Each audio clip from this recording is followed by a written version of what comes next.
Magandang araw mga bata, maligayang pagbabalik. Sana'y bawat isa sa inyo ay nasa mabuting kalagayan. Ngayon, bago tayo magsimula sa ating klase ay inaanyahan ko ang lahat na tumayo para sa ating panalangin. Ipikit ang ating mga mata at iyuko ang ating ulo. Sa ngalan ng Ama, ng Anak, ng Espiritu Santo. Ama namin, maraming salamat po sa araw na ito. At sana'y gabayan niyo po kami sa aming klase. Amen. Sa ngalan ng Ama, ng Anak, ng Espiritu Santo. Amen. Muli, maligayang araw sa ating lahat. Ako si Binibining Angel Valerie Lagi, ang makakasama niyo sa paglalakbay sa ating asignaturang Filipino.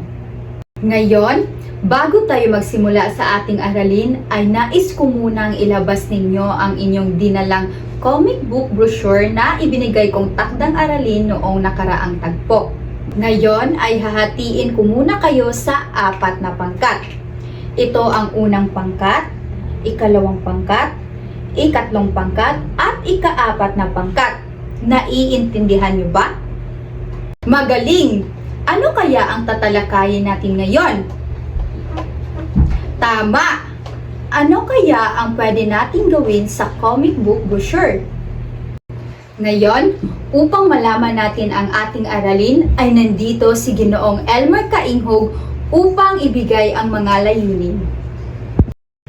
Bago tayo magsimula sa ating talakayan sa umagang ito, ay ilalahad ko muna ang ating mga layunin. Una, natutukoy sa mga elemento ng sanaysay. Pangalawa, nakabuo ng sanaysay sa borador para sa comic book brochure gamit ang elementong biswal. At pangatlo, nakauugnay ng tiyak na kalagahan sa lipunan batay sa paksa sa Sarang Kwentong Bayan. Batay sa inyong inaanalisang comic book brochure kanina, ano kaya ang tawag sa paksang nagpahayag ng damdamin o opinyon? Tama, ito ay ang sanaysay. Ang sanaysay ay ang kwento, di ba? Na sa inyong comic book brochure, mayroong mga dialogo, mga tauhan, at kung ano-ano pa. Ito ay ang kabuuhan ng sanaysay. Ngayon naman ay magpapakita ko sa inyo ng larawan. So batay sa larawan na ipinapakita ko, ano kaya ang inyong napansin? Si Pagong at si Matsing. Si Pagong at si Matsing. Ano kaya ang pangunahing ideya o mensahe na ipinapakita ng larawan? Magkakaibigan. Tama, magkakaibigan. Ngayon naman, ano kaya ang kabuuhang tawag sa larawan na ipinapakita ko na inyong napansin? Na magkaibigan, mayroong ideya, di ba? Mayroong kayong napansin na ideya sa akda. Ano naman kaya ang tawag nun? Paksa. Tama! Paksa! O kabuuhan sa istorya na ipinapakita sa larawang ito na si Pagong at si Matsing ay magkaibigan. Ngayon, base sa damdaming ipinahayag sa larawan ito, ano kaya ang nararamdaman sa larawan o sa magkaibigan? Masaya. Masaya. Ano pa? Nagulat. Nagulat. Ano pa? Nalungkot. Nalungkot. Ano naman kaya ang kabuuang tawag nun? Mga emosyon. Oo nga, emosyon. Ano pa yung mas tawag doon? Tono. Ya, tama. Tono, yung nagulat ka, masaya ka, kagaya na sa larawan.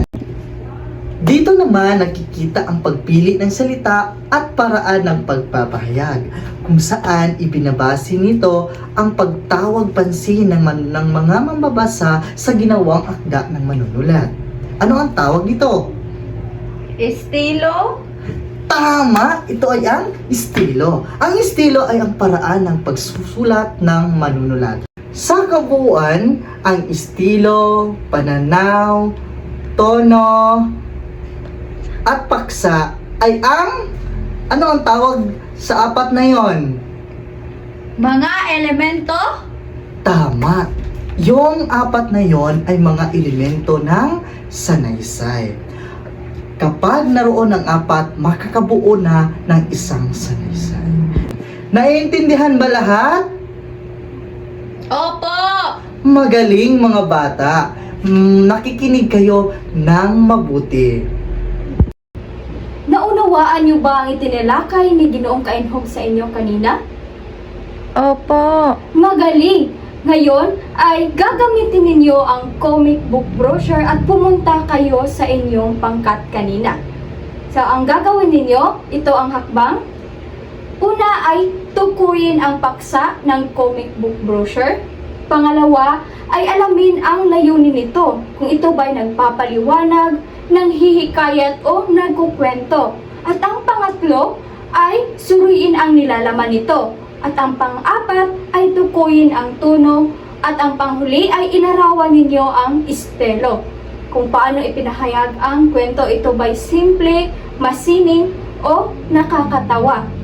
Para sa gawain, gumawa kayo ng isang maikling sanaysay na nasa 5 hanggang 7 pangungusap batay sa inyong dinala na comic book brochure.